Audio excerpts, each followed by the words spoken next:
Hi, everyone. We are here today and tonight and this afternoon all over the world with our friends, our editor friends from around the world. This is a hybrid event with a New Zealand Flash Fiction, National Flash Fiction Day, and they've had so many events. I hope Michelle Elvey will tell us about a few of those. But we're here. This is far-flung expat editors around the world. And moderating this discussion today is Michelle Elvey, who is from the United States, but is in New Zealand. And so all of the editors today are editing from somewhere around the world that is not their home. And we think that it has added something to the way we work. And so we're talking about that today. Take it away, Michelle. Hi there, kia ora everybody, and really wonderful to be here, coming in the evening, Sunday evening in New Zealand. Yeah, as Christopher said, this is part of a festival of Flash that we run every year from Flash Frontier and National Flash Fiction Day. It's usually 1 or 2 days over a weekend of all kinds of online conversations and readings. So we've had everything from best small fictions to multilingual. We've had panels that are about crossing boundaries and yeah, new ways of writing and some really good readings. We had a youth reading earlier today, which was just fantastic. It's the short list of the national competition for youth. So yeah, so it's a really active. June is an active month for Flash. But of course, the whole year is active for Flash. But it's exciting this year because this panel we're doing in conjunction with a Smoke Long Summer.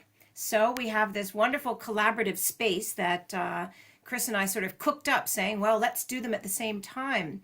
And the people that we have in the room, it's wonderful to see everybody joining. We're going to keep it casual and have a really nice conversation. I hope everybody will participate if you'd like. But we do have some special guests in the room.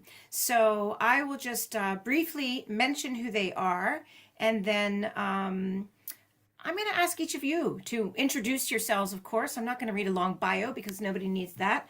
But we'll go around and just say a few words about, yeah, how we've arrived at where we are and who we are and all of that. So we have Clem Cairns, who's in Granada in Spain. And Clem is, of course, from Fish Publishing.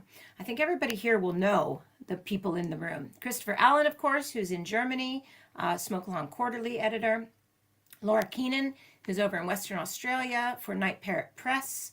Hema Natarahu, who's in Singapore from Literary Namjuning. And Meg Pokras, who's in Scotland, who's here on behalf of Best Microfiction. And then Nicolette Wong, who's in Eastern Australia, who is the editor at A Minor Magazine. So we have just a wonderful array of people writing from different places, writing from different experiences, and I think it's going to be a really dynamic hour together. So thank you all very much for being here. Why don't we just sort of go around the room, maybe in that order? We'll go to you, Clem, first. Do you want to introduce yourself and say hello to the group? Hello, everyone. Really nice to be here. Thanks for asking me. Um, I started with my partner, Jula. We started Fish Publishing 33 years ago. We've been running it ever since. We publish an annual anthology of short fiction, poetry, short memoir. We added those gradually over the years. We run online courses and all kinds of things, creative writing things. I started and ran the West Cork Literary Festival, ran it for the first decade or so. We still go back there every year to kind of do a bit what we're doing here today, to kind of make it put faces on things, and but even to actually see people in the flesh and make it all kind of manifest. It's a very important part of the year. So yeah, I mean, we're kind of in a way nomadic. We can pretty much do 90% of the work from anywhere, which looking and listening around the room here, it seems like a lot of us might be in the same boat. I think that's me in a nutshell when it comes to fish publishing Mm. and Flash. Yeah, really great to see you here, Clem. And it is nice Yes. to be able to meet in a room like this or sometimes in person. That's great. Yeah. Laura. Hello, Laura. Hi, thanks so much for having me, everyone. It's really great to see you all and to know where you are in the world. So I started Night Parrot Press with my friend and fellow editor Linda Martin back in 2019. And we had both been editors together at a university press here in Western Australia, prior to starting our own press. And it was really because we both loved the short form, and we had done some workshops around using the form, and had approached a few publishers who just weren't interested. They kind of said, we don't know how to market it. It sounds really exciting, Flash and Micro, but yeah, good luck with that. And so we saw that as a great challenge, and we just thought, you know what, let's start our own press. And I'm so glad that we did. There's been a really great response to it here in Western Australia, and yeah, we've just met some really incredible writers and editors like yourselves, like Christopher came out. Was it 2 years ago now? It feels like it was just like Yeah. a couple Year and months a ago. half. But I really love, yeah, both the online community that is around, short form, and I love the in-person community that's here in Western Australia.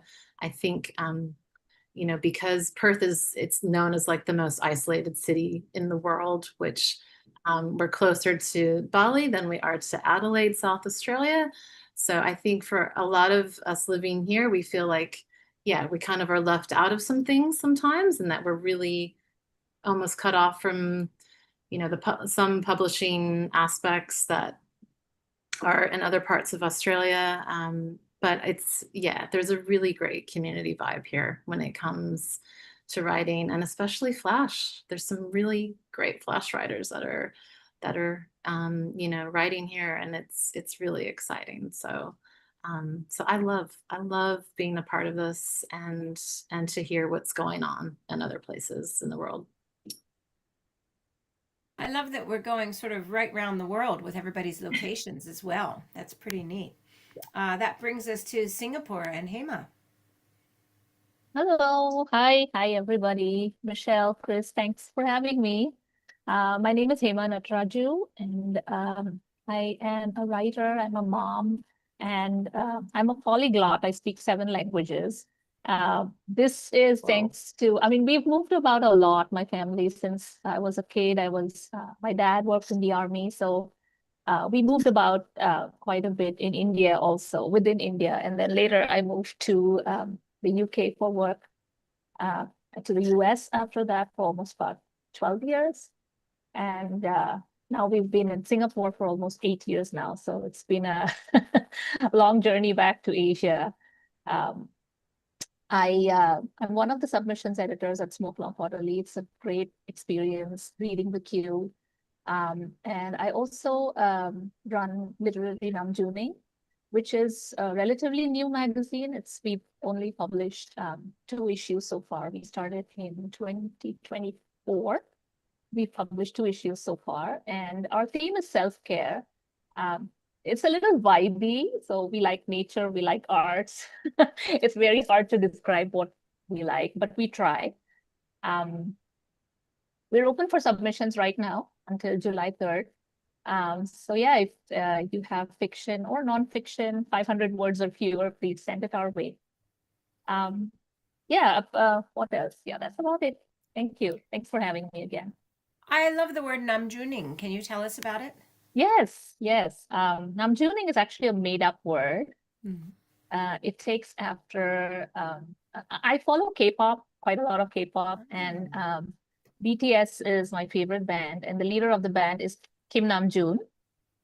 So the verb comes from his name because it's his Instagram feed is very the similar vibes that we like. We have like single tasking, slow living, spending time in nature, disconnecting, that sort of vibe. So, which is why we named it literally Namjuning. Oh, that's so neat. Yeah, it's I'm also a glad I asked. hashtag, really. Yes. Yeah, I It's love also a it. I hashtag love on that. social media where we post a lot of BTS fans post Mm. pictures of the sky and, uh, and trees and art and nature. So that's the kind of vibe we're looking for. Well, I feel like in the world we live in, we cannot have too many pictures of trees and sky. Mhm, mhm. Yeah, Yeah. that's really Absolutely. nice. Thank you. Now we're going to shoot from Singapore up to Scotland and say hello to Meg. Thank you. Thanks for inviting me. Thanks, Chris and Michelle. I moved over to the UK in 2016. The hardest part about it was we moved from San Francisco to a tiny little village in the north of England of about 2,000 people. It was a bit of an adjustment, but then my partner and I moved up to Scotland 4 years ago, and back in 2000 and yeah, it would have been 2017, I believe, I co-founded Flash Fiction Festival with Jude Higgins, which was really fun, and started small and now has become quite wonderful and international. Here in Scotland, I judge the Edinburgh Award for Flash Fiction through the Scottish Arts Trust. And my main thing is best microfiction. I've been doing, Gary Fink and I have been co-editing that for 8 years now. And in terms of like literary community here in Inverness, because I'm in the Scottish Highlands, it's been remarkably good. There's a kind of a really well-known writing center here called Moniac Moor, and I mentor for them, and it's just lovely to have it here. So it's been a wonderful, the whole thing's been exciting and new and terrific for me, actually. So yeah, so I think that's pretty much it for me. That's really wonderful. You could come in tonight. And I think for a lot of us, we've known Meg, a lot of us go back a long ways online. And yeah, I remember when you moved to Scotland. I think it was pretty neat to hear you going out on that adventure. So It was a big, it was the whole thing, the whole 10 years has been quite an adventure. yeah, Yeah.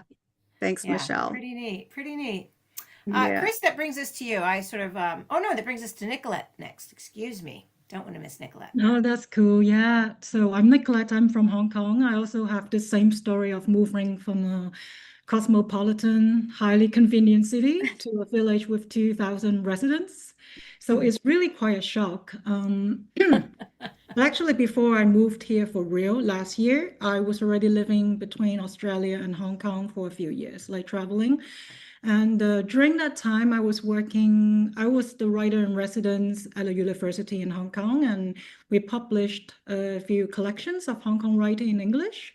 So I was kind of already like doing the editing, for like a Hong Kong press when I was kind of away. So, and just going back and forth, it was quite interesting. And but apart from that, I've been running a minor magazine for about 14 years for now. The magazine was founded by someone else, and I took over when it was about 1.5 years old, and it's still happening at the moment. We publish micro, flash, poetry, artwork, and at some point, we also had the A minor press, and we published several books. So I've kind of done a little bit of, like editing and publishing in different genres and different locations. When it comes to having a community in Australia, it is kind of interesting because over the past few years, I have probably tried to connect with people before I like moved here officially. And talking about Bali, I actually went to Bali to join a writers retreat organized by Australian writers so that I could meet them because it was actually hard to meet them in Australia. They were like spread out in Netherlands, some of them were in Melbourne. I mean, of course, there are people in Brisbane and Gold Coast, but they were just kind of, everyone is a bit occupied with the academic work, their own publishing and stuff. You kind of need to create an occasion for everyone to get together. And it was also kind of cheaper to go to Bali. Yeah. Than somewhere in Australia. So that's how I did. So but actually it's very interesting. Like 'cause back in Hong Kong is basically like imagine when you're in New York City, there's something happening every week, and there's some cultural event by an international artist or writer or someone. And you can just go there and you can engage and interact with other people quite easily. But here in this region, even though there's like I live in this little town, right? It's like a village, and there are a few small towns nearby within 30 minutes. And as much as there's a lot of talk about community, it is a very particular kind of community. For example, artists who are from this region. So if you're not from here, this community actually is not so accessible to you. So I've kind of have to like travel outside of this area, maybe go to another city to meet other artists in Australia. And maybe even, I have to think about going elsewhere. So in a way, yeah, it is actually quite isolating as much as you think, you move to a new place, you're gonna meet different people, but the reality is it's like you're trying not to lose your mind. Yeah, that's kind of how it has been going. Yeah. Interesting because I think for a lot of us, also because we're writers, I mean, I spend most of my time by myself, even though I live in a city, but, I don't go out every day, partying and meeting people. So I feel like a lot of us might live a pretty solitary life, but that finding community is such a big part of our creative lives as well. And sometimes it happens in spaces like this, right? And that brings me to Christopher and Smoke Long Summer and Smoke Long Quarterly. Want to tell us a little more? Yeah, I'm trying to think. It's like I kind of grew up in Munich. I moved to Munich 31 years ago, and so I'm thinking back to I took my huge computer with me from Nashville when I moved to Munich, and that was stupid, and I think it even broke on the way, and so I ended up taking it to the tip, but. I moved to Munich when we were just learning how to send an email. And that was something that was just remarkable technology. Look, Mom, I can send an email. And of course, my mother would never have received an email then. But so I moved to Munich at a time when I was searching for people in the area to connect with. And I'm not sure if anybody here knows much about Munich. Munich is one of the hardest places in the world to connect to people. They're, um, sorry, Münchner, they're quite unfriendly. Chris. That is, yeah, but no, it's just how it's like they keep at a distance until maybe about 5 or 6 years, and then suddenly they offer you and they're friends. But it's really hard to make connections. And so one of the first things I tried to do was connect to an English language writers group. And that was an extremely disappointing experience. I didn't feel like I wanted to be with these people at all. They were actually quite arrogant about their writing and quite like I'm doing something special for you, like reading my work. And I was like, I don't want to be in this situation at all. So the creation of all of our communities online and how we became friends online over the years has just saved, I think, my writing life, everyone's writing life. That we have a community that we've chosen. It's like a chosen family, right? Uh, and so I started editing in 2006, maybe. And so I started editing a long time after I had already lived in Munich for quite a long time. And so all of my writing life it has nothing to do with the United States uh, anymore. It just doesn't feel connected to where I'm from. Neither does my like sense of community. Mhm. And so I have really the privilege and the luxury of being able to travel almost full time these days. So my husband and I started traveling full time in 2019. And so that's why there are several people sitting here who nodding, saying, "Yes, we've had dinner together where I live," and I cherish those experiences with you all. So I think of my life as a very wide community around the world. That's the way I see it, and that's the way I see Smoke Long.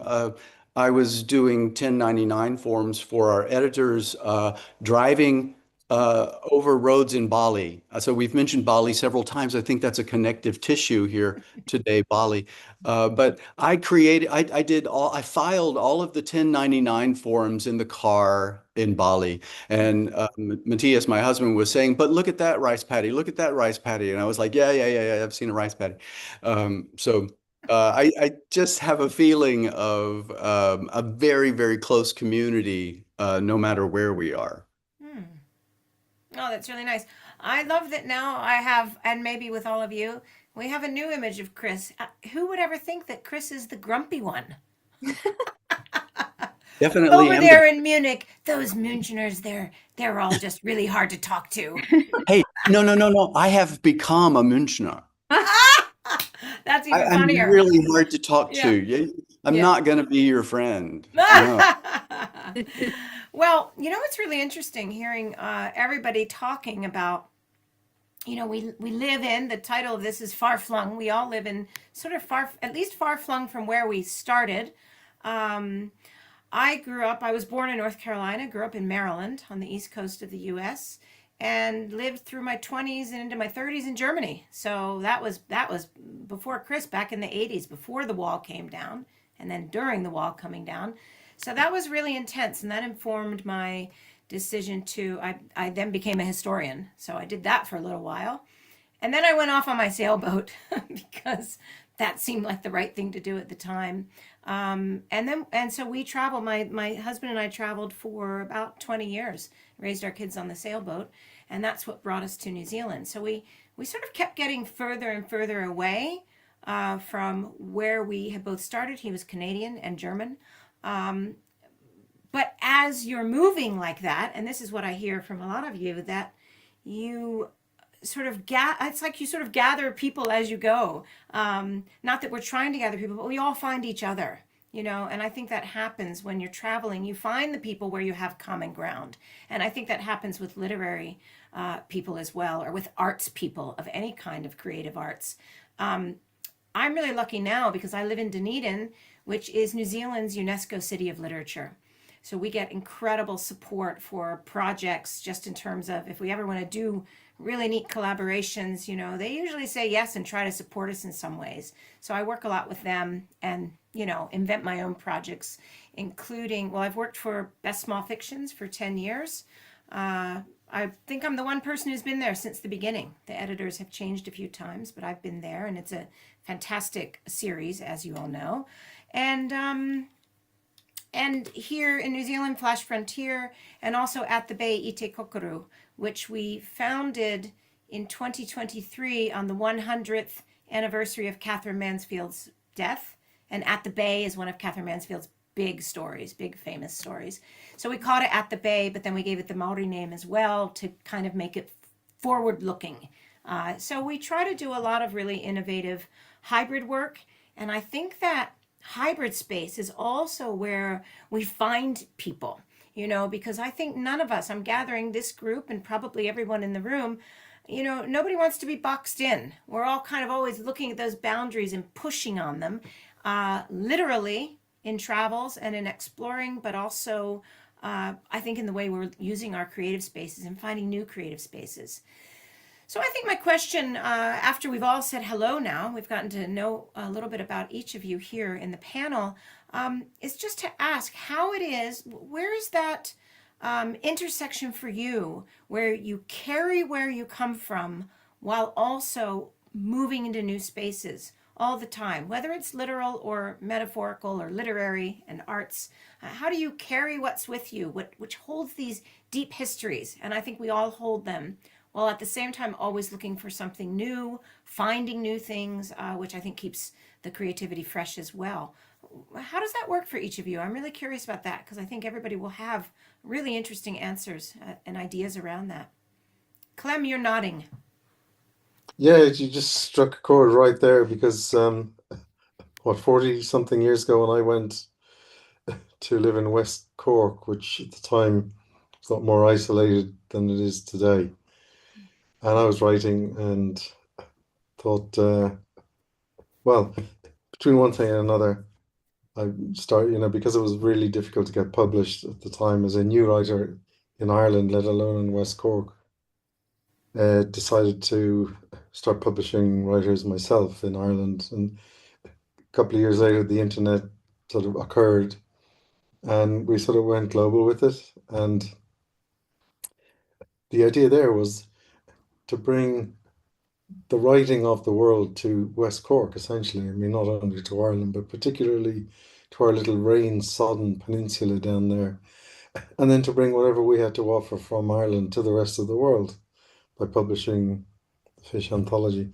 And then a couple of years later, started the West Cork Literary Festival. And that was really the best thing because I could invite whatever we could afford, we could invite writers from all over the world and bring them to West Cork and torture them with questions and put them in front of an audience and extract the maximum from them. But we could also showcase, whatever we in Ireland had that they might bring to the rest of the world. So yes, that really struck a chord in me, what you said there. Yeah, that's really neat. And that also that way of, connecting from where we are to the world and bringing the world to us. That's something that happens all the time in New Zealand. We have a very famous expression here about the tyranny of distance. New Zealand is far away from everything. So we're always interested in the arts and connecting outwards, but also inviting people in. So that I think that goes hand in hand. Really interesting to hear you say that, Clem. Yeah. Anyone else want to comment on that or pick up from there?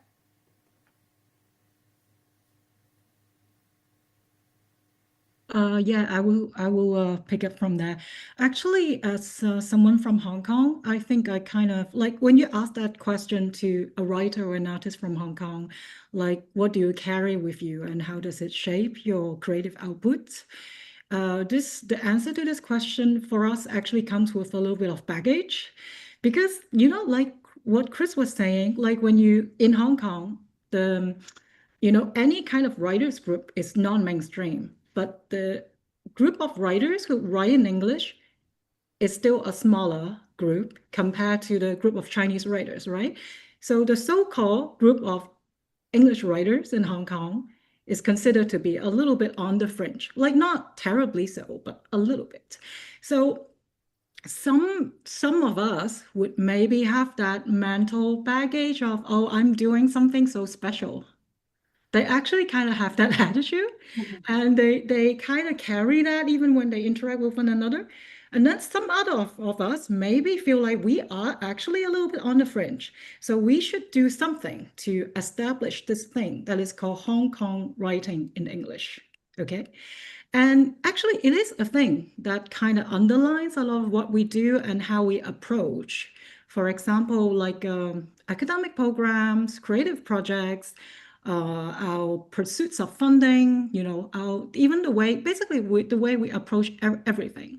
So, for example, when I was the writer in residence at this university in Hong Kong, we launched a press to publish collections of Hong Kong writing in English because we feel like we need to, I mean, we have this kind of collections, that are being published by Hong Kong publishers and sometimes publishers in the UK and occasionally maybe a publisher or two in New York or somewhere. But we actually tried to launch one at a Hong Kong university to try to contribute to this, creative output. But we did not last because of funding issue. And Yeah. So, and at that time, even though I was still living in Hong Kong, I curated a book that is a collection of artwork and, writings by writers and artists who used to live in Hong Kong, but now have moved back home or moved overseas, which includes, Madeline. She actually had a piece published in the book and she contributed to cover art. So even though I was still living there, I was contributing to this idea of Hong Kong writing in English that exists overseas already. Because in my mind, I was starting to think, okay, this is going to become more and more of a thing Mm. in the future because a lot of us are leaving the city, and this thing called Hong Kong diaspora is growing. So for me, for like personally, I probably haven't quite figured out like how that is affecting me as a artist, however you want to like define it, because well, I haven't moved officially away from my home for so long. It's still been less than a year. But what I've noticed is once I've been uprooted from this place that I was, I lived in for like, 40 years, I still haven't quite found my new life. So at this point, actually, I'm more in like a passive state. Like I do a lot of video and photography because for me, it's like I can be a little bit more detached in how I interact with the surrounding and then to, create. But I haven't quite found a way to put my real voice into my work, which will have to be writing. So I actually haven't been writing Mm. since I kind of moved here. But I think it might be like a transition that many of us go through, like even like wherever you come from, when you suddenly, find yourself in a new place.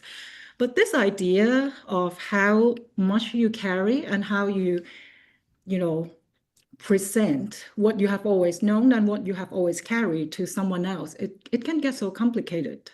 Yeah. Yeah. Yeah, well, definitely. That's right.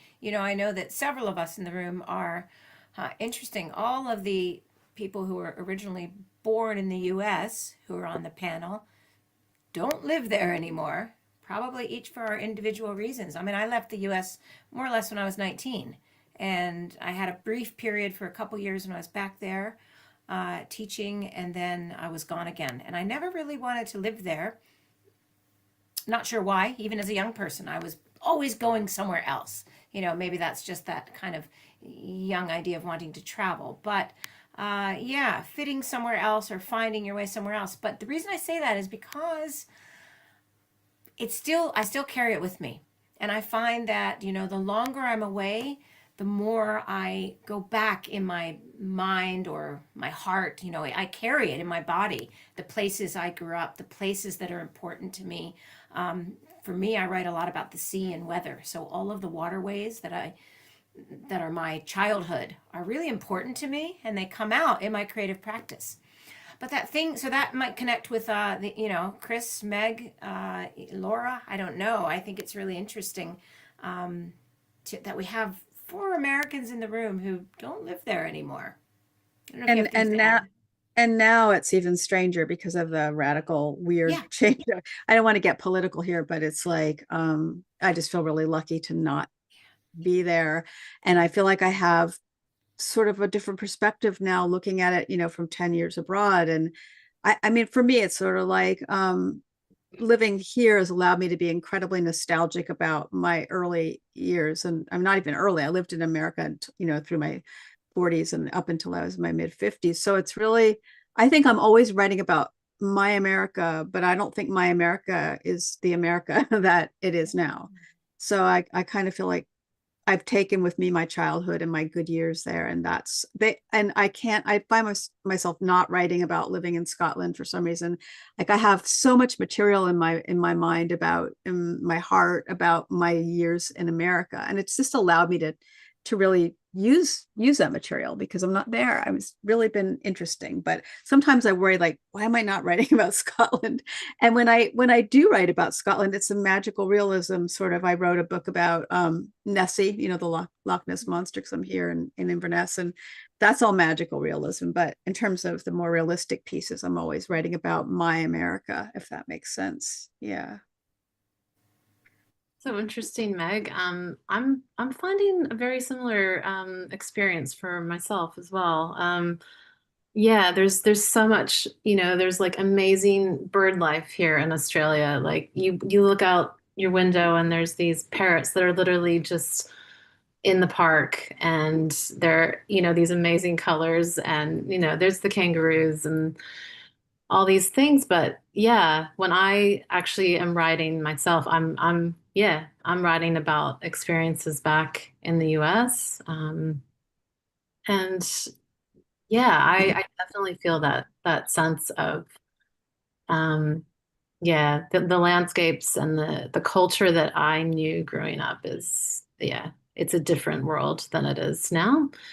Um, and Hema, I also grew up as a, yeah, the daughter of a military father. So we lived in Stuttgart. So Michelle, I was in Stuttgart in the 80s. And yeah, just, all these weird experiences are what I carry with myself, just, and then we lived in Florida for a while. And so I wrote about, the alligators, like, our cat disappeared because of, I think, an alligator found it. And just, just all these things are a part of my writing and experiences. But then, yeah, coming here, it's, again, it's this really unique place to live with, and I feel like I really want the rest of the world to know about the culture that's here in Australia. And Night Parrot hasn't, we're not actually an online presence yet in terms of our little journal that we started back last year. But we're hoping that that's what we're moving towards. I'd really like to make that online, and to, eventually be able to invite writers from around the world.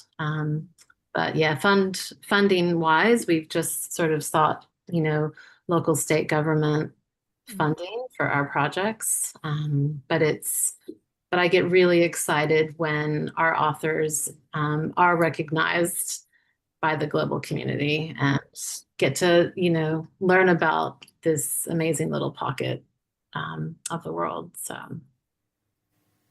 Well, related to what we carry with us, and I want to hopefully hear from the rest of you as well. But also that idea of what you discover new. So whether you do write about the place that you're living in, Loch Ness, for example, or the parrots outside your window. Um, do you write? I'm just going to do a little sidetrack here because I'm curious. Do you find that you write about the politics of the place, the current events of the place? Because certainly in New Zealand, I can't get away from it. I mean, I write about the politics of the U.S. and I mean, the world is, we're in a pretty messy state these days. So for in New Zealand, and maybe it's because I'm in a pretty vibrant literary community, but I can't not write about stuff that's happening right here now also, as well as the incredible nature that's New Zealand. So do you find that you sort of engage on the political cultural level as well, or is that something you keep a little bit at a distance? For me, I think it's just hopping over from your previous question, Michelle, Yeah. because what I carry with me is always this question of where is home. It's a very nebulous kind of feeling, and I kind of agree with Nicolette. I like her. I haven't found my community here yet. I mean, and so what happens is I don't feel, I don't feel like I know that the place I'm living in well enough because I've always been moving. So I feel like I'm not part of that city or the country yet to write about the political climate. Although I follow the politics of, I follow Indian politics. I look at the US politics. I mean, it's all over the news. I read all of that, but then to include, I don't know, it just doesn't come through in my writing because I feel that it's not home yet, although I spent, 8 years in Singapore and 12 in the US. So but then I don't feel, I mean, they're part of me and yet they're not home. I don't know if that makes sense. So I keep questioning if if I can go there, if I can write about the politics or the culture of that place, if I know the place well enough to write that about it. But it comes through maybe in bits and parts, but um, I don't think I'm engaging with that topic completely. I don't feel I'm there yet. I don't know if that makes sense. Yeah, of course, of course. It's interesting, really interesting. It's Um, interesting if I write anything, I have this character called Pedro, who's a sort of a single transferable unit, and I put him in various South American countries, and I just place him in situations and see what he'll do. I don't write about Spain. I don't write anything set in Ireland either. So it's kind of like it's about my imagination. What I don't even I've never been in Mexico, but Pedro spends a lot of time there, and I write about it in great detail. I That's love an that. interesting point. That's an interesting point Yeah. that maybe because we've all really traveled a few of us have been traveled everywhere, that we're sort of liberated from writing about a particular place Mm. because we're seeing a lot more universality in just experience. And so it can take place in a lot of places because we know that place. And so we feel the essence of that place, and so we can write about lots of different places in lots of different ways. Um, uh, I don't know. I think I've only written one story that it's set in Germany. Um, I'd have to think about that. Um, but what I've taken with me, Michelle, and I've thought about this for the last 10 minutes. I was like, what the hell have I taken with me? Nothing. I've tried to block everything out. But yeah, but I left the United States for other, reasons like I didn't want to be there. But I Are you have on a taken, wanted list then, or something like yeah, that? yeah, I'm sure I am. That would be nice to be wanted. Wouldn't it? Um, I'm on the unwanted list, I think. But I think I've brought the teacher. It's like I was a teacher before I left, and that is the thing that has stayed constant from that time. That I always knew that that I'm a teacher. I love teaching, and I love learning through teaching. That was always my what I learned from the experience of teaching was important to me. And that's why I could never figure out why other teachers didn't have the same attitude. It's like, no, it's what you're learning. Like this is really the benefit of teaching is you learn. So the You should be teaching curiosity, teachers. I I tried. No, I'm joking. Um, I was actually the pedagogical director of a school for a while here, but and they didn't want to learn. Uh, it, He says in his grumpy Chris tone. I know I've become grumpy, but it's just Munich. Yeah. It's Munich. It's what it's done to me. No, I was born in Germany, so like it's been in my blood from the very beginning. No, anyway, but that's what I've taken with me. This curiosity, and so I'm glad that I didn't lose that in the transition. Yeah. Yeah. Well, I think if people are spending time in other places in the world with new things coming at you all the time, you're not going to last if you don't maintain that curiosity. The curiosity is often what's underlying all of it. Um, let's talk for a minute about language because even if you live in a place that's English speaking, so Perth, uh, you know, we still move to places where the vernacular is very different from what we grew up with. And so I'm interested in whether that, and I think about this a lot with myself. We use more and more in New Zealand. Uh, we use more and more of Maori vocabulary. It just comes in, and we're using it every day. All of our, and that's very different from when I arrived first in 2008. Um, City signs are all in two languages now. New Zealand is moving towards being a two language country. And it's so fascinating for me because when I first came here, it didn't feel that way at all. And so it's been a really rapid change, and there's active um, connection there between language and meaning and existence and all of that. And I'm wondering how language impacts your own creative practice. It doesn't mean, I'm not asking whether you write in German or, Scots Gaelic or something like that, but having exposure to other languages and cultures and turns of phrase that are very different, again, from the languages we grew up with. How does that has that had any impact on the way you phrase things, write, create a story, write a poem? I'm really curious about that because, of course, at one level, writing is all about language.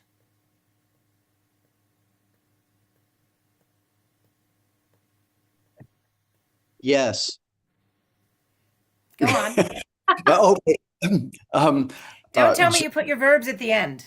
I do. I try. Um, there's this video of this person walking back and forth, pacing back and forth, and the caption is waiting for the verb at The the verb, end of yeah. the sentence. Yeah. Um, uh, Linguistics, I mean, really just that focus on language that you get from learning other languages. And in the past few years, we've been learning Spanish because we spend a lot of time in South America. Of course, then we spend a lot of time in Brazil, and Spanish doesn't help. And so, again, but over the years, just dabbling in other languages teaches you to see your own language in ways that you would never have thought of. So yeah, definitely learning other languages enriches your own um, uh, syntactic world. I mean, really, it just gives you more options and adds poetry to your language. Yeah. I'm wondering with from the rest of you, even living in Australia where obviously it's still English. For me, New Zealand's mostly English, but it's different. Hmm. Yeah, definitely. I mean, I find, I mean, when I travel back to the US now, which isn't very often, but yeah, I think I do sort of have a different way of speaking that's maybe a little more colorful sometimes than Those Aussies. yeah. Um, but I love that, and I love that about Australians and their language. Yeah. They'll paint a really hilarious picture of something that I think as Americans we would just make it a little bit more bland, and I love that about the language here.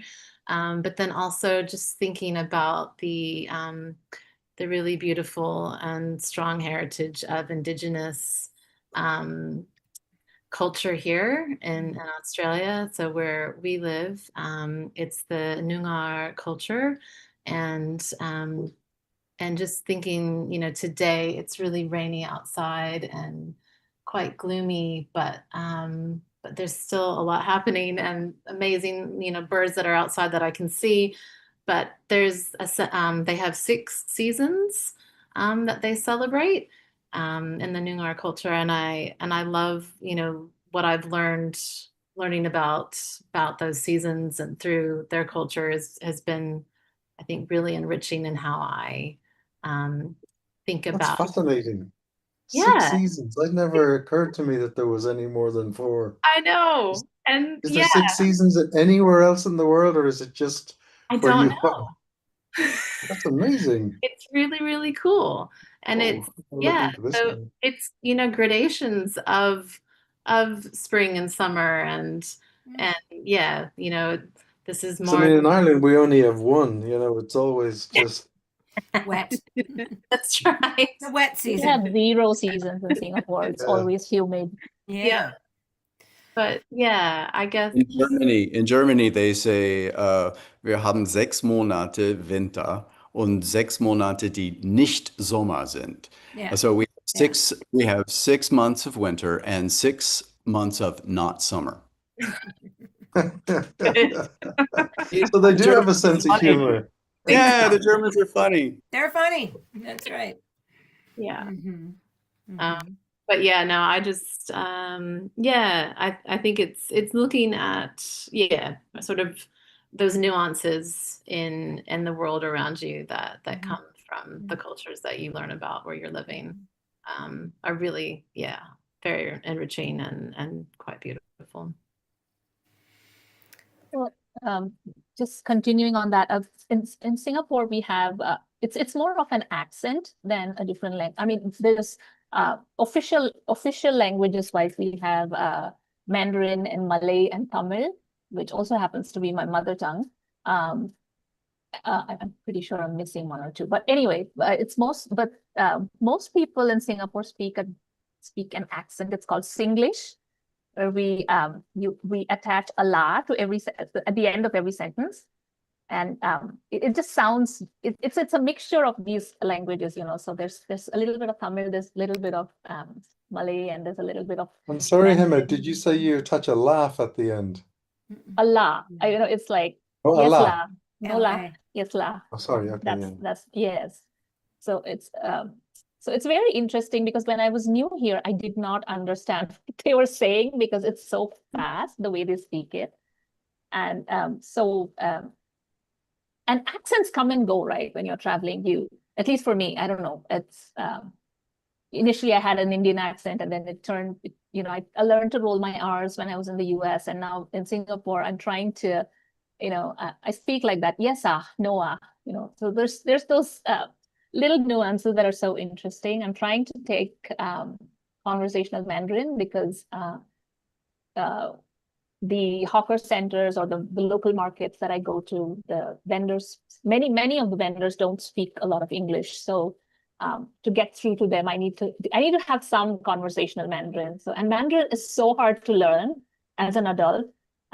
My daughter learns it at school. She says it's so easy, but for me, it's so hard. I just don't get it. You know, there's intonations and there's so many little you know, niggles that I don't get, that I don't hear, but she does. On So the yeah, way to dinner, on the way to dinner, you know that she and I spoke. you had a Uh, nice yeah, conversation. we had a nice conversation. Yeah, She's good. She's she's good. good. Yeah, she's so good. And she tells me, Mama, Mom, you're not saying it right. I'm like, I said exactly what you told me to say. And she says, No, you're not. No, it's a totally different word. So it's very interesting, you know. So I think I've started to think in Singlish these days because I speak so much Singlish when I interact with people at the market or, you know, so it's a great, it's a different feeling when you actually can speak a language and you see their faces light up, because when I first came to Singapore, I spoke like an American and they did not understand what I was saying. So yeah, it's a great experience moving to places, learning new languages, accents. Yeah, I really enjoy that. Yeah, it's really neat. Um, I want to take a little bit of time. We have I think about 10 more minutes. We started a little bit late, so we'll take our time. And I want to be able to open it up to the group and see if anybody else has questions for the people in the room, because we have quite a few guests in the room.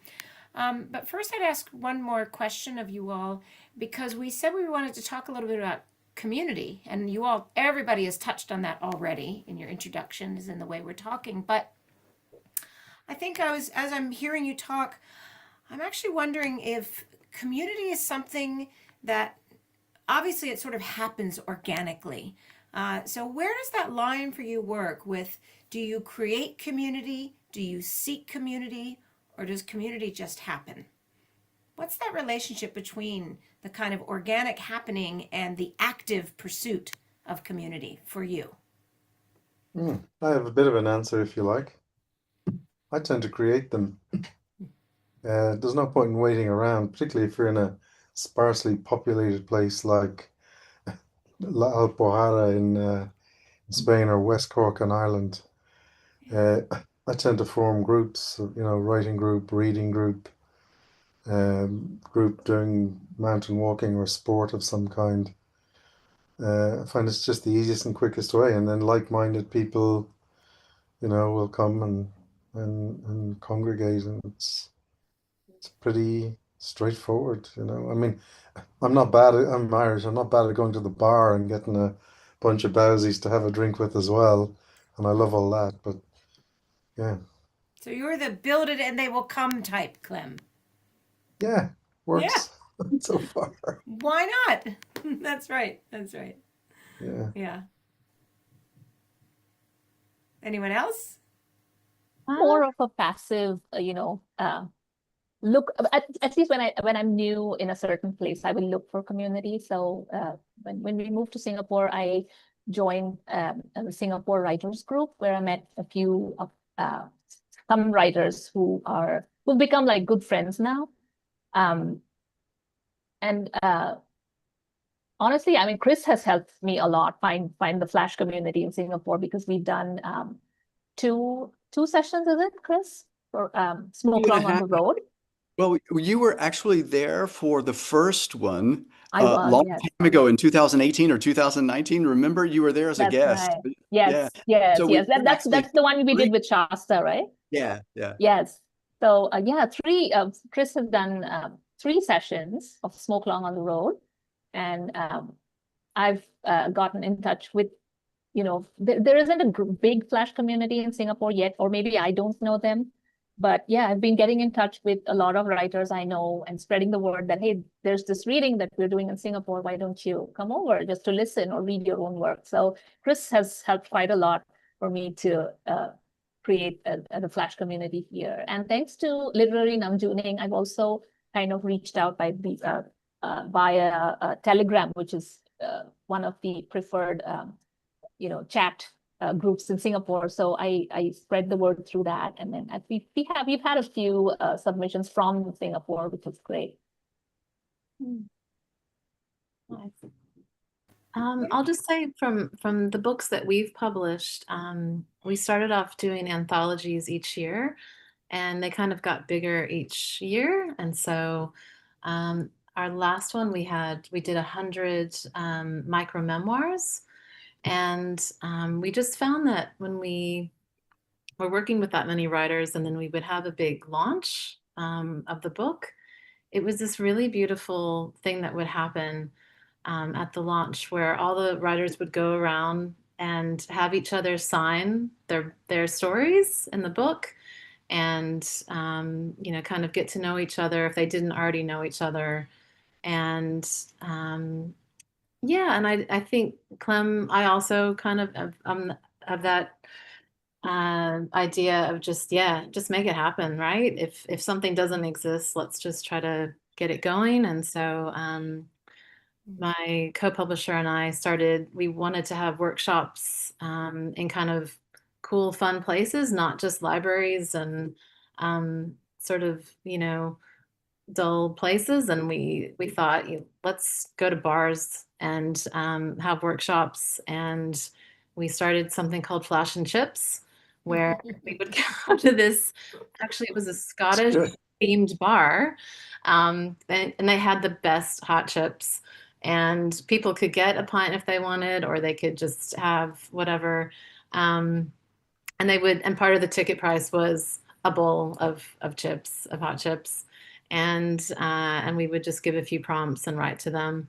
And yeah, I mean, the friendships that have kind of grown from those meetings and gatherings have just taken on a life of their own. And Linda and I just love hearing about when, there's this group now that they go out together all the time, and they've become really close friends and share their work with each other. And I just, that just Flash fiction deep fried in batter, is it? Yeah. That's pretty funny. yeah. We had a session this morning, or actually maybe it was this afternoon, and one of the people, the moderator asked one of the people who's way up in Northland, in the north of New Zealand, and said, well, how did you've been in this flash fiction group in Northland for so long, tell us how it happened. And then she said, well, I think it was founded by Michelle a long time ago. And I thought, oh yeah, I think I did do that. So, because I haven't lived there in a long time, but it was kind of neat because she said, she actually said something that really, it actually did touch me. She said, Michelle has a way of founding communities and they are sustainable. And I thought that was really neat to hear because there are a lot of places where I show up and I think, well, why don't we get together and write some poetry or write some flash fiction? And they have maintained themselves. And even if I've left that particular place, they still exist. And I think that's really neat because it means that it's not about one person at the center. It's that there are these people yearning and searching and finding each other. And if you just open up the spaces, it's all this new creative energy, which I really love. So there's quite a few really good creative communities all across New Zealand, of course, and there's different ones. But that's why we started Flash Frontier back in 2012, because there was no flash fiction. Nobody was really writing flash fiction. And an interesting little side story, in New Zealand, they really didn't like the idea of flash fiction. They didn't like the term. But because I was from the States and I was familiar with it was the obvious term to use. But flash in New Zealand means something else, like a flash car or he's a flash guy. And it has a kind of a different connotation. They're too And so, Presbyterian there to like that kind of thing, are they? yeah, yeah. So, so we launched our journal and we launched National Flash Fiction Day both in the same year and held this competition. And it went from there. But we got a lot of resistance at first. People were like, oh, that Could I flash fiction. Yeah, could I ask a question yeah. of the whole group? Apart from flash fiction, I mean, we used to call our flash prize the one page prize. Yeah. And I've often been sorry that we changed it because it describes perfectly, I mean, we have a 300 word limit. Mm. And I'm just wondering, does anybody else have any other really cool names for flash fiction?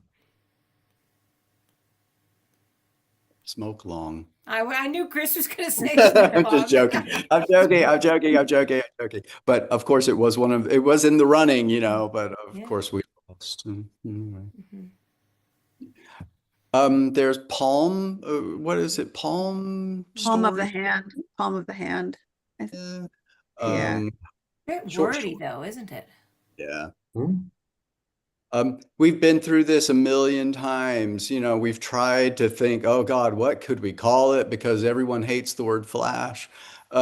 Um, and I think we just had to accept, I uh, you know what? I think the word flash, it's got established in the 70s. It's around. I really I like sudden fiction. I think that's a nice word. I like And I it like too. hint I like fiction. that too, Hint yeah. fiction Yeah. for micros is really good. Yeah. Yeah. Yeah. There's lots of different words for it, of course.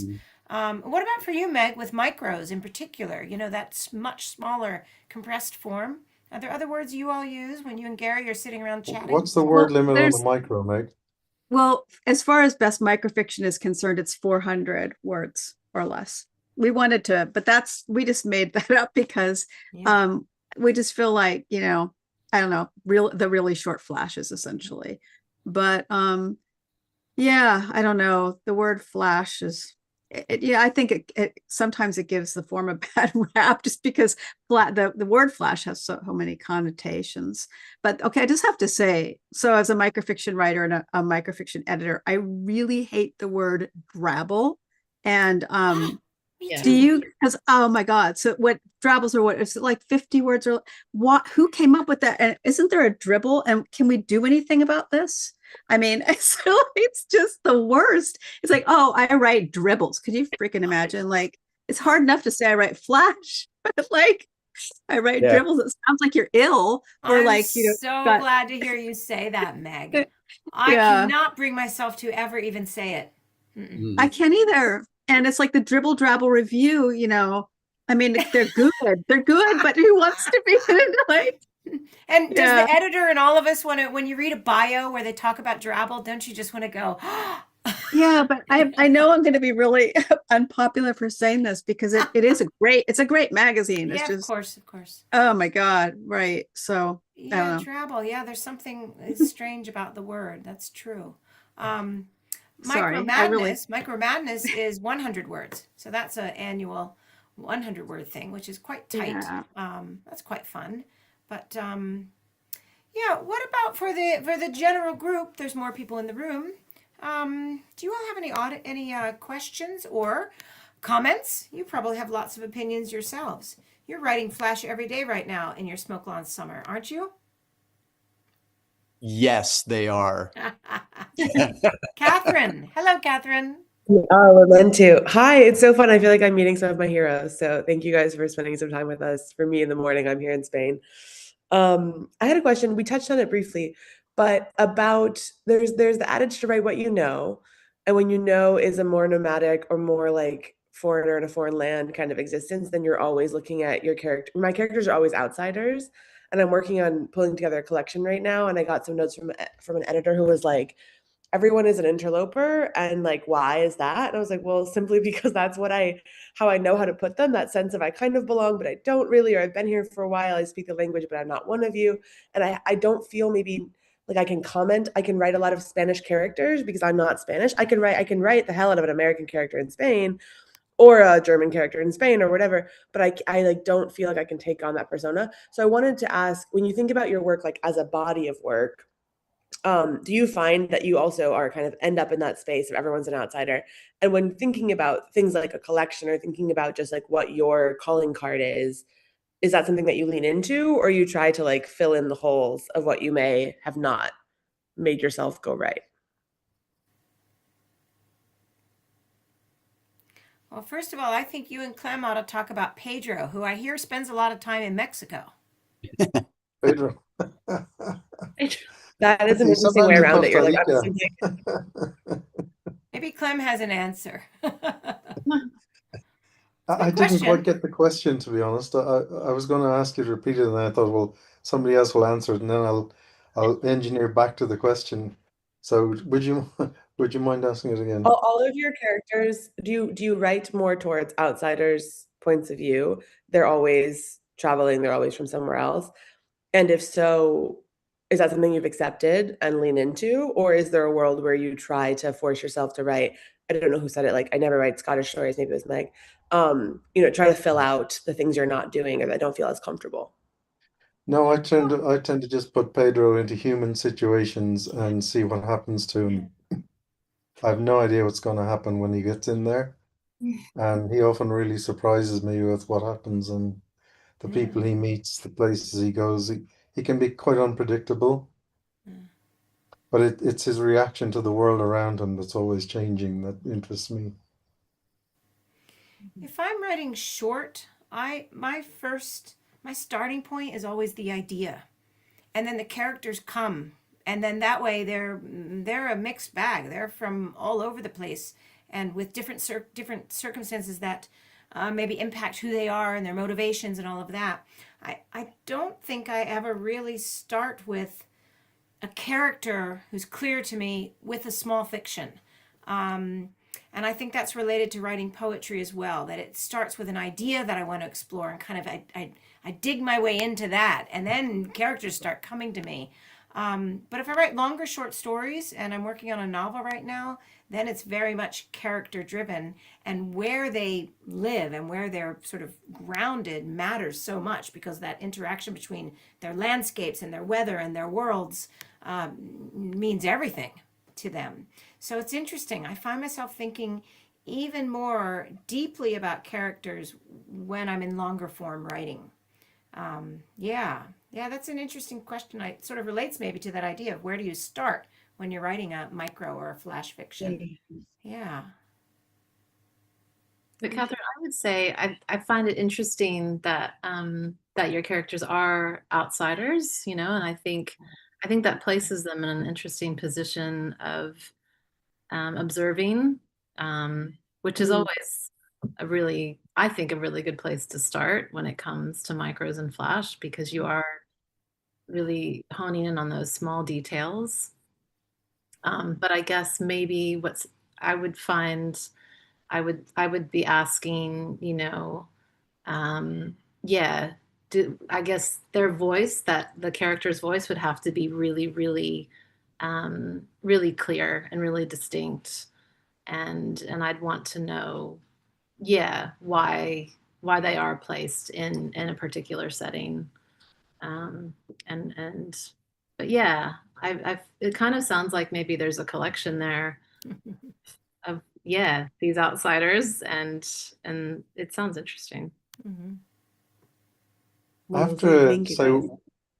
when I'm reading, if there's no sense in a novel, particularly of where and when it's taking place, I find myself a bit adrift in there, and I really do like a story to be anchored in somewhere that's not necessarily recognizable, but is becomes recognizable. Have you had a reading experience recently where it has felt adrift? It's interesting. Can't think of one. I mean, the book I read recently is Prophet Song by Paul Lynch, Oh, which is so fucking anchored in Dublin yeah, and everything going to shit that I just can't get it out of my head. right. And he just does that brilliantly, you know. Yeah. If it had just been anywhere in the world, I mean, it has a universality, but because it's anchored so brilliantly in one place, I think. Yeah. And actually, a flip side of that is not too long ago, I read Flesh. And that feels like it's so much about the character and the characters. And yeah, they move around, they're in different places in the world. But that main character, it's so driven by that that I think maybe that could have taken place anywhere. What's the Although, of book? course, his Flesh, did you origins say? are important. Sorry, Clem? Did you say the book's called Flesh? Flesh, yeah. It's David Who's Slavsny. it It's the by? one that won the Booker last year. Jesus, Totally only I mean, it that is must really be good. just it's character driven and it's all transactional. There's hardly any description that has depth or deeper exploration in terms of big ideas. It's like it reads really fast because it's lots of dialogue and these short, sharp sentences, and it just zooms down the page.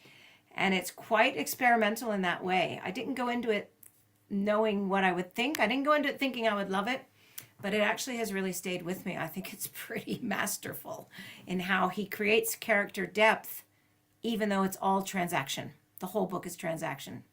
I'll be buying it as soon as I get off this Zoom So call, I think. interesting. But we've gotten on a little sidetrack about books we read. I feel like we could go another hour. We had that great question from Catherine. Anybody else have anything they want to add from the group? Tracy, Mary, Bob, Louise? Anybody want to jump in? I just don't want to leave anyone out.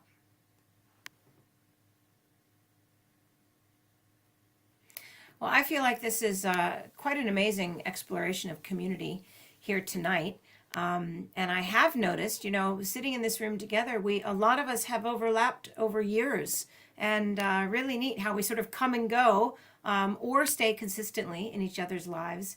And I think that's really wonderful. And it says a lot about, I think, that those creative bonds.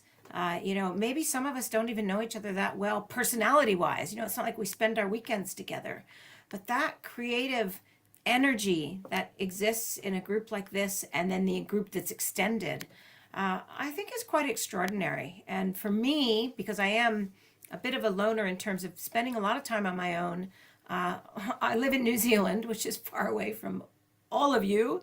But I like that you always know that that connection is there and it never goes away. And I think that's quite neat.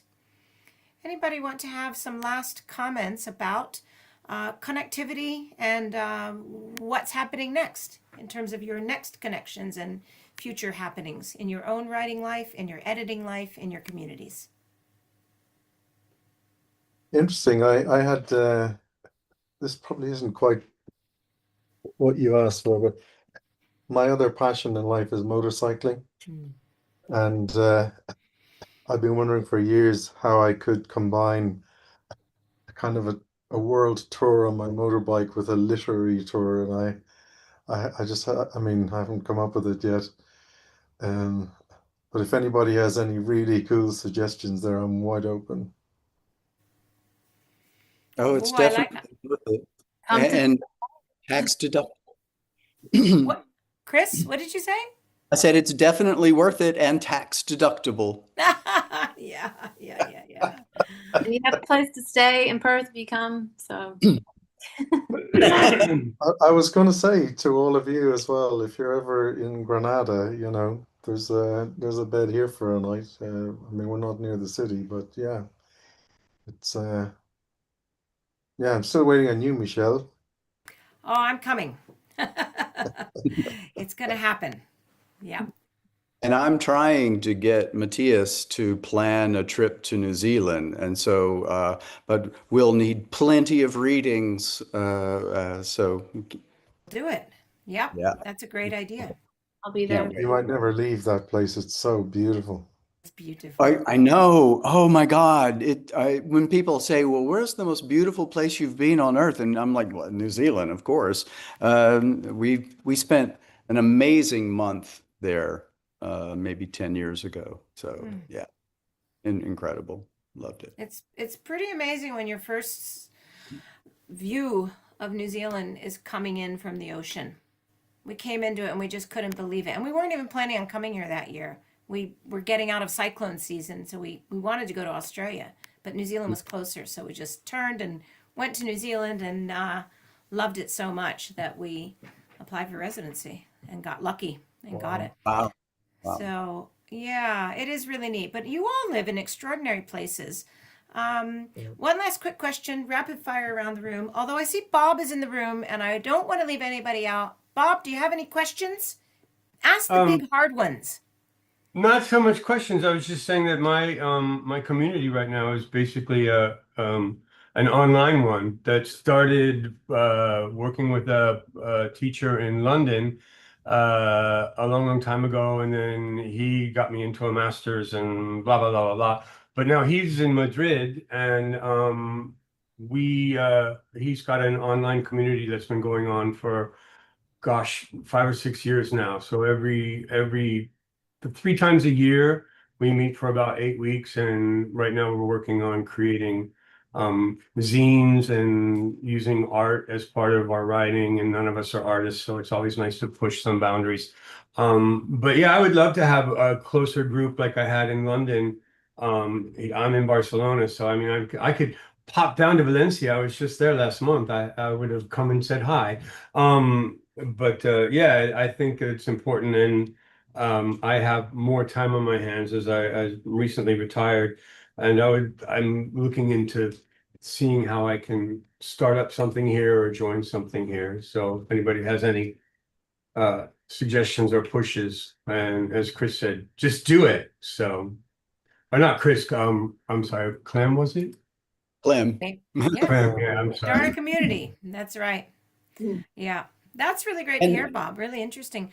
I'll say this here at Flash Frontier, something we started up last year was in every issue we have a series, usually about a half dozen or so, a handful of dual language flash fictions, because I think that Flash is the perfect place for sharing languages because it's such a small, compact piece on the page. And last year I edited 2 volumes in New Zealand. One, the first ever set of, it's 100 flashes and micros where you have the English and Te Reo Maori on the pages Oh, side by nice. side. And you all Are remember, you when we are you learned Furious French. Fiction? Sorry? Are you Furious Fiction? No? Flash Oh, a fiction. different one. Flash Frontier. Okay, But sorry. no, but the volumes we edited, that one was Te Reo Maori, and the other one was just languages of New Zealand, languages of Aotearoa.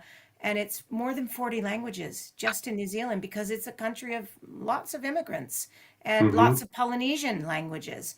And so that idea that flash fiction is so conducive to kind of playing with language and seeing how you can see the two stories side by side, everyone in this room would probably have things to contribute. Oh, maybe we'll have a little editors panel around languages next. Michelle? Michelle? Yes? Catherine Plumhoff mentioned she's one of the organizers of the European Writers Salon, and I think it's very relevant to this discussion of creating community in Europe. Can Catherine just say a couple of words about that? Absolutely. That would be really neat. Let's hear. Thank you. It is neat. I would love to host any and all of you. Chris is the one I've got on my docket right now. I'm super excited. He's coming to Madrid in September. We are a group of writers from all sorts of places. We happen to all either live in Europe now or really love European literature. We've had people travel from the States and Canada and Mexico and other places for our salons, but they're hosted in Europe. We do 4 a year in person. We just had one in Amsterdam last month. We'll do Paris in November, and we have the big one in September coming up. So we usually do 1-day events, but once a year we take 3 days to gather together and do workshops, do readings, panels, also a lot of social events and fun. And we always try to get out in the city that we're in. So we invite poets from those places to do a reading in their native language. And we do like literary walking tours, so you can kind of see like where the writers of past in that city kind of came up in their life. So it's really fun. It's brought me a lot of joy. I loved what y'all were saying about, are you a builder? Do you build it and let them come? And it was kind of like, I didn't have that. And so I wanted it. And now we're doing it together. So anyone is welcome to join us. And I hope we're doing it for a long, long time. Yeah, and I can't wait. September 25th through 27th in Madrid. Oh my God, what a wonderful time to be in Madrid too. Yeah. It's, Yeah. Well, I feel like that's a really wonderful place to end because I know we could go on and on. All of us, I sense we are really enjoying being in the room together and taking this time with each other, which just feels so positive. You know, we only sort of touched a little bit on how difficult the world is these days. And I think communities are more important now, you know, more than ever. They always are important. And it's a way of not just reaching out and finding nourishment for ourselves as individuals, but offering it to other people. You know, I think we all need that. So having that kind of closing comment from Catherine, I think is really neat. The idea that you've built this thing in Europe and that you've shared it here with us. So thank you very much for that. That's really wonderful. Any last comments? I'd love to hear any last comment, and then we'll wrap up. And everybody will either go off to their evenings or start their days or wherever you are. What about lightning fiction? Would that be better than Flash? I like lightning. Yeah, Blitz fiction. I think Blitz that's fiction. good. That would be It's perfect. got a little yeah. heavy history connotation. Could I just say it was such a pleasure meeting you all and seeing you all and listening to you all, and thank you very much, Michelle, Yeah, for very nice organizing. I meeting you. really Yeah, appreciate thank you. that. It was really Thank neat. you very much, Yeah. Michelle and Chris. Thank you. Thanks for inviting me. It's Yeah, been and great.